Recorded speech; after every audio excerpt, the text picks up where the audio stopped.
Today, I have such a difficult topic. What is good and what is bad? What is true and what is false? This is such a tremendously difficult topic, but we have to get answers.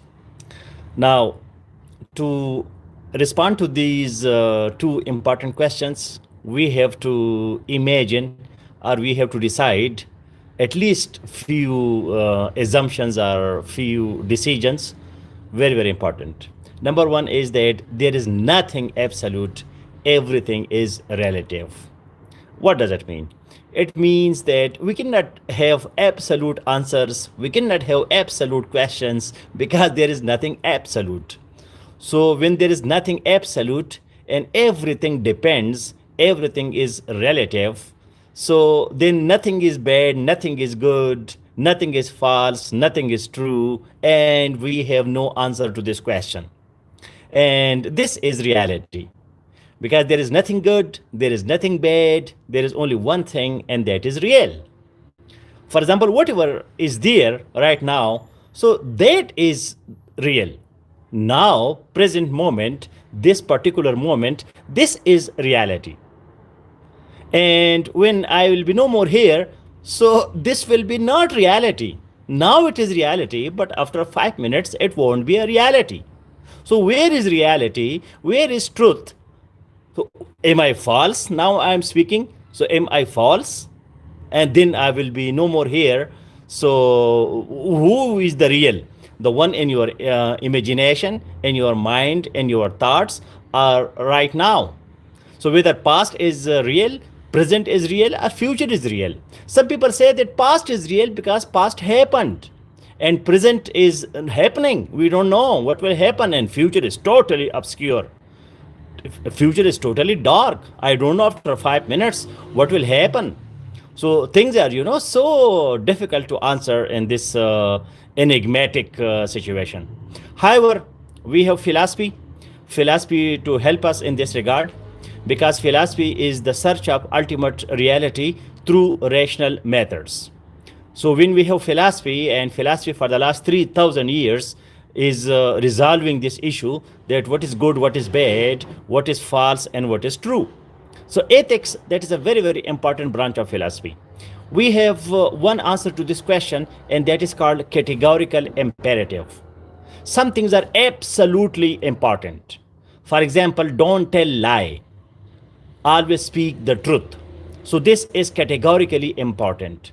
So you have to be a true person, you have to be an honest person. And then some philosophies like Stoicism, they have declared that there are four important truths, four important values which you must have, because when something is valuable, when something has value, so that thing is true and that thing is good. For example, knowledge is virtue. So if you are having knowledge, information, understanding, so this is something good, it is not something bad. But another philosophy that we have, that is consequentialism. What are the consequences of your knowledge? What you will do with your knowledge? Are you going to kill someone with your knowledge? Are you using a nuclear bomb to destroy, to extirpate, to wipe out, millions of people? That is also knowledge. That is also the science knowledge of fusion and fission. So are you using your fusion and fission for creating energy for peaceful purposes, or you are going to destroy humanity? So consequences are very, very important. And then we have another philosophy, and that is called utilitarianism. Utility, how much the thing is useful. For example, whether this talk is good or bad, that is up to you. Is it useful? So it is good. If it is not useful, so it is not good. Utility determines whether something is true or false. Utility determines where this thing we should do or we should not do, whether it is good or it is bad. So some things are absolutely important. Now, one of the famous philosopher, Aristotle, he made a list of 16 virtues. You can Google it, Aristotle list of virtues. You can also find it in in our philosophy group, Philosophy for Life Movement. If you want to know more about philosophy, so join Philosophy for Life Movement, Movement. So when you join this group, it is an open group, anybody can join it. Just search in Facebook. So there we have such discussions, philosophical discussions. Now, what is good that may not be good for another person? For example, a person is dying, or the person is patient, there is some kind of psychological, physical, or some other impairment, some problem, some disease, some illness, some ailment. So you give a medicine to that person, but that medicine may be poison for another person if that person hasn't got that problem.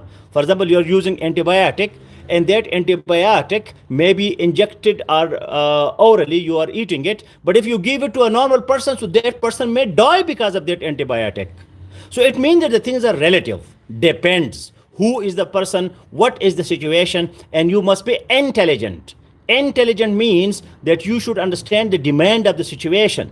You should not become radical, you should not become revolutionary, you should not be going to debunk everything. You should not have your own list of virtues, because if you have flexibility, if you have elasticity, so this will give you tremendous happiness, because rigidity will give you sadness. You will be sorrowful. Now, happiness is another virtue. Eudaimonia, where is your spirit? Where you feel kind of fish in water. So that is good and that is true for you, but that may not be true for another person. For example, I'm speaking now, I'm making this live video, talking to you. For me, it is good because I feel good, I enjoy it.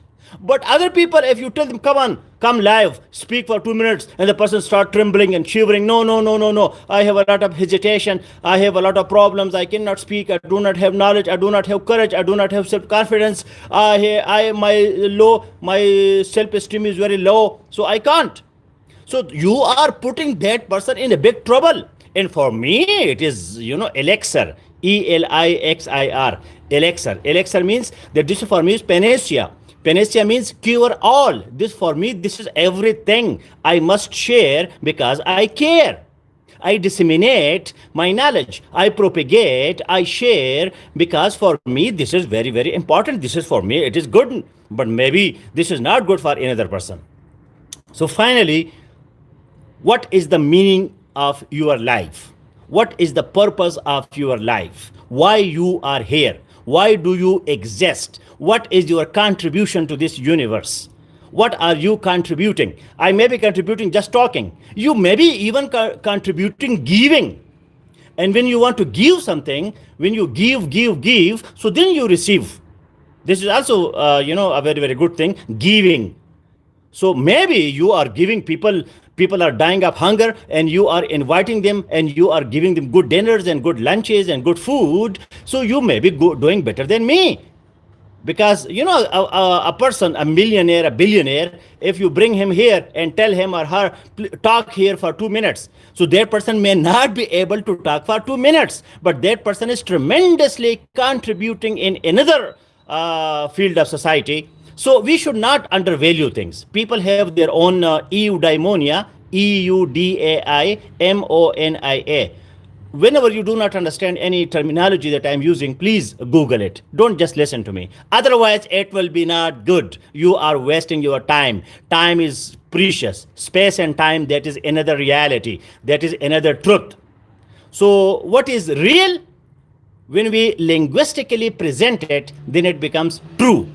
So the linguistic representation of reality is truth. What is good? When you feel good, when you are glowing, when you are growing, when you are flourishing, when you are enjoying, when you are happy, and when it has utility, it has good consequences. So that thing is good. So this was my introductory philosophical discussion on what is good, what is bad, what is true, and what is not true. We will continue such discussions. As I told you, you can join our philosophy group, Philosophy for Life Movement. Search it in Facebook and you will be there. All the best. Thank you very much. So nice of you.